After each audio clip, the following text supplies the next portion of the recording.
Assalamualaikum warahmatullahi wabarakatuh. Berjumpa lagi ya di channel Money from Crypto pada segmen seruput kripto. Hari ini tanggal 2 April tahun 2022, kita akan melihat kabar terbaru ya tentang cryptocurrency seperti itu. Kalau kita lihat sekarang Bitcoin naik ya, ini menjadi 46.600 lebih. Dan market kripto ini juga naik sebesar 3,79%. Dan biasanya memang ketika Bitcoin ini hijau, market kripto juga hijau ya secara global gitu. Di angka 2,17 triliun dolar atau naik 3,79%. Di sini kalau kita lihat dari 11 besar atau 10 besar koin hijau semua ya. Ini menandakan hari ini memasuki fase bullish seperti itu. Oke, kita akan masuk ke berita yang pertama. Snoop Dogg ini akan mengadakan konser di Sandbox ya. Dia juga akan bergabung dengan Twitter Space bersama Charles Hoskinson atau pendiri Cardano ya. Nah, Snoop Dogg ini itu merupakan kolektor NFT terkemuka ya, yaitu Cosmo de Medici. Ini dia disibukkan dengan kripto dan kripto. Nah, rapper Snoop Dogg ini merilis video musik baru di game berbasis blockchain The Sandbox ya, di mana ia juga akan mengadakan konser metaverse pada akhir tahun ini. Nah, serta mengkonfirmasi pertemuan Twitter Space dengan pendiri Cardano Charles Hoskinson gitu. Menurut siaran pers yang dibagikan di CryptoSlate ya, perusahaan induk Sandbox, Anomica Brand, hari ini itu dia akan merilis House I Built dari album terbaru Snoop Dogg BODR ya, yaitu video musik pertama yang diproduksi di Metaverse Sandbox seperti itu. Terus berita selanjutnya datang dari Ole Finance, di mana mereka menderita kerugian 3,6 juta dolar karena hacker ya. Dia dieksploitasi seperti itu di protokol DeFi mereka. Jadi protokol keuangan terdesentralisasi oleh Finance ini telah mengalami serangan ya kembali oleh hacker senilai 3,6 juta dolar dari protokol mereka. Jadi perusahaan keamanan blockchain Paxil ini mengeluarkan analisis dan mendiagnosis eksploitasi itu. Menurut perusahaan tersebut, eksploitasi itu dilakukan menggunakan serangan reintrensi ya, dimana si aktor hacker tadi itu menggunakan bug dalam kontrak pintar Ola Finance. Nah, tanpa sadar si Ola Finance ini memberikan pinjaman kepada hacker tadi ya, berdasarkan agunan palsu gitu.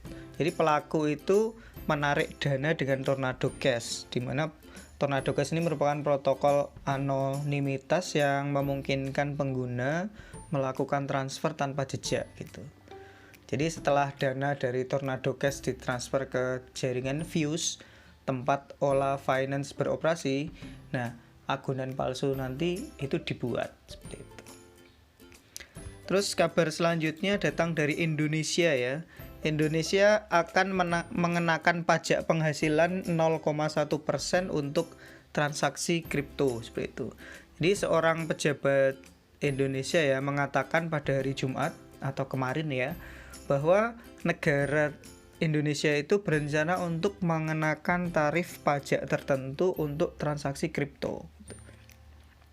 Dikutip dari Reuters bahwa Hetsu Yoga Saksama itu mengatakan kepada media bahwa transaksi kripto sekarang akan dikenai pajak pertambahan nilai atau PPN dan pajak penghasilan atas keuntungan modal masing-masing sebesar 0,1%. Nah, perubahan akan berlaku 1 Mei. Nah, Indonesia telah melarang kripto sebagai alat pembayaran di dalam negeri, tetapi memperlakukan aset itu sebagai komoditas untuk diperdagangkan. Nah, si Yoga Saksama tadi itu mengatakan karena kripto tidak dianggap sebagai mata uang, maka akan dikenakan pajak penghasilan dan PPN. Meskipun PPN akan berada di bawah angka 11% yang dihadapi sebagian besar barang dan jasa di Indonesia.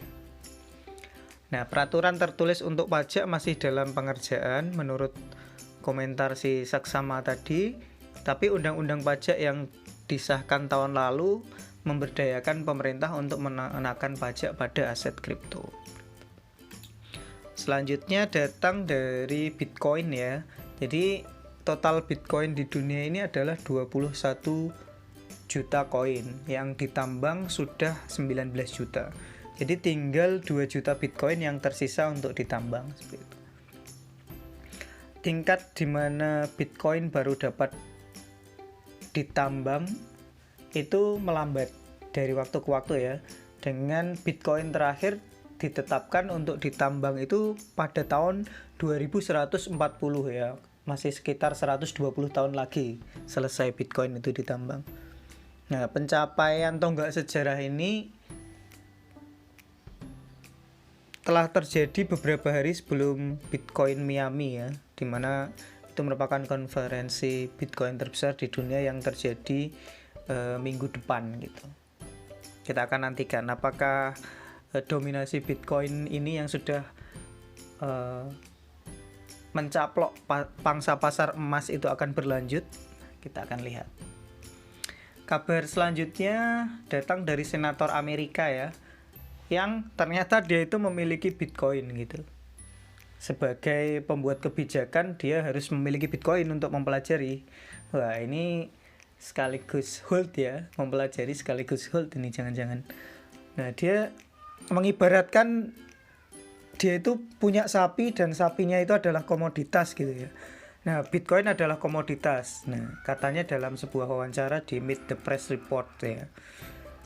Nah, Senator Cynthia Lumin ini bersiap-siap untuk memperkenalkan undang-undang inovasi keuangan yang bertanggung jawab gitu, yang akan berdampak pada pajak kripto. Dia mengatakan kepada Meet the Press Report itu bahwa perspektif pembuatan kebijakan memiliki Bitcoin tidak berbeda dengan memiliki hewan ternak.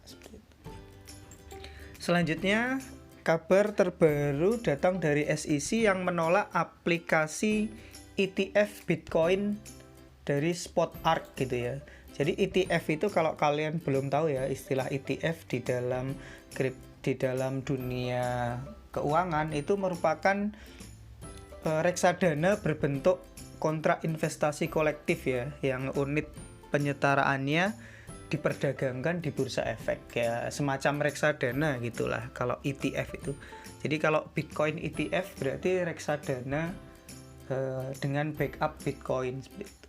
Jadi SEC itu telah menolak ETF yang diusulkan oleh ARK Invest dan 21 Shares ya, yang dimaksudkan untuk ditawarkan melalui bursa Cebu BZX. Jadi proposal tersebut itu ditolak dengan alasan bahwa aturan bursa itu tidak cukup melindungi investor atau mencegah penipuan. Nah, SEC ini belum menyetujui ETF spot Bitcoin hingga saat ini. Nah, pada kenyataannya si SEC ini sudah menolak proposal lain ya yang terkait dengan ini. Dan dulu kalau kalian ingat Bitcoin sempat menyentuh angka 68.000 kalau nggak salah. Nah, ini isunya ETF-nya itu disetujui oleh SEC, tapi ternyata enggak, akhirnya dia kembali dam lagi ya Bitcoin itu. Terus selanjutnya datang dari merek mewah Off-White ya, kabar datang dari merek mewah Off-White. Itu kalau anak muda pasti tahu ya merek terkenal Off-White ini. Nah, mereka mulai menerima Bitcoin, ETH, dan XRP sebagai alat pembayaran seperti itu. Nah, si Off-White ini nanti bisa menerima Bitcoin, ETH, Ripple, dan selain itu mereka juga menerima BNB, USDT, dan USDC seperti itu. Nah, mereka nanti kalau sudah belanja di sana dan ada pengembalian, nanti pengembaliannya itu dalam mata uang lokal supaya tidak terjadi perbedaan harga. Ini mulai ya diterima sebagai alat pembayaran ya di luar negeri ya, apalagi mereknya terkenal Off-White gitu. Jadi mungkin exposure-nya itu akan sangat besar di dunia orang-orang kaya atau artis gitu ya. Selanjutnya datang dari Norwegia. Di penambangan Bitcoin meningkat di Norwegia. Nah, ada apa ini di balik lonjakan ini ya? Dalam sebuah artikel ini dari Arkane Research, anak perusahaan penelitian dan analitik dari perusahaan investasi Norwegia Arkane Crypto ya. Itu telah muncul yang menunjukkan adanya aktivitas penambangan Bitcoin yang cukup besar ya di negara Skandinavia atau Norwegia ini ya. Jadi penambangan Bitcoin dan adopsi kripto itu melonjak secara bersamaan di Norwegia. Jadi artikel tersebut tuh menyertakan data yang diimpor dari peta penambangan Bitcoin Cambridge yang mengungkapkan bahwa Norwegia itu menyumbang 0,58% dari hash rate Bitcoin. Jadi kalau kalian pernah dengar hash rate itu adalah kecepatan penambangan ya, atau komputasi per detik yang digunakan saat menambang. Di awamnya itu kecepatan penambangan gitu. Jadi 0,58% itu dari Norwegia sana. Nah, ini adalah bagian yang menguntungkan ya, mengingat betapa kecilnya negara Norwegia itu. Terus dalam publikasi Coinshare Research itu mencatat bahwa industri pertambangan Bitcoin Norwegia itu mengkonsumsi daya sebesar 66 megawatt. Nah, tidak heran ya bahwa terlepas dari ukuran yang kecil, Norwegia itu tampaknya membuat sebuah tanda ya dalam penambangan Bitcoin global. Oke, berita selanjutnya datang dari CryptoBiz. Nah, industri emas ini ingin blockchain memecahkan masalah terbesar mereka.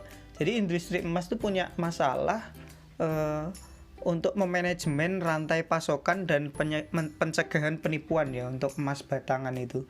Nah, mereka malah ingin menggunakan teknologi blockchain, yaitu teknologi yang sudah diinisiasi oleh Bitcoin seperti itu ya.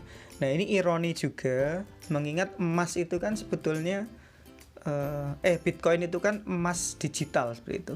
Kalau emas saja menggunakan teknologi itu, kenapa nggak langsung berpindah ke Bitcoin seperti itu? Nah, ini sebuah ironi ya. Nah, kita akan tunggu. Kita tahu bahwa Bitcoin itu sudah mencaplok banyak market share dari emas. Apakah ini akan berlanjut? Kita akan lihat bersama-sama dan stay tune untuk berita-berita selanjutnya ya di channel ini ya. Oke, berita selanjutnya datang dari Binance yang telah meng-hire atau merekrut mantan eksekutif Microsoft dan Agoda untuk mengembangkan Web3 ya. Jadi mereka itu adalah mantan wakil presiden perusahaan Microsoft, yaitu Rohit Wad, sama wakil presiden produk untuk Agoda, si Mayur Kamat ya. Nah, mereka ditugaskan oleh Binance atau di hire atau dipekerjakan oleh Binance untuk mengembangkan Web3 seperti itu. Nah, kita akan lihat mungkin di tahun 2022 ini akan booming Web3 ya. Kalau di tahun lalu itu kan boomingnya itu adalah NFT dan Metaverse ya. Nah, mungkin Web3 ini akan booming ya di tahun ini. Berita selanjutnya datang dari MARA atau Marathon Digital. Ini merupakan saham ya. Saham yang ada di bursa efek Amerika gitu. Jadi Marathon Digital ini menawarkan exposure ke kripto, mengingat statusnya si MARA ini atau Marathon Digital di bawah perusahaan Marathon Digital Holding itu merupakan operator penambangan Bitcoin terkemuka di Amerika Serikat dan memiliki Bitcoin yang substansial seperti itu ya.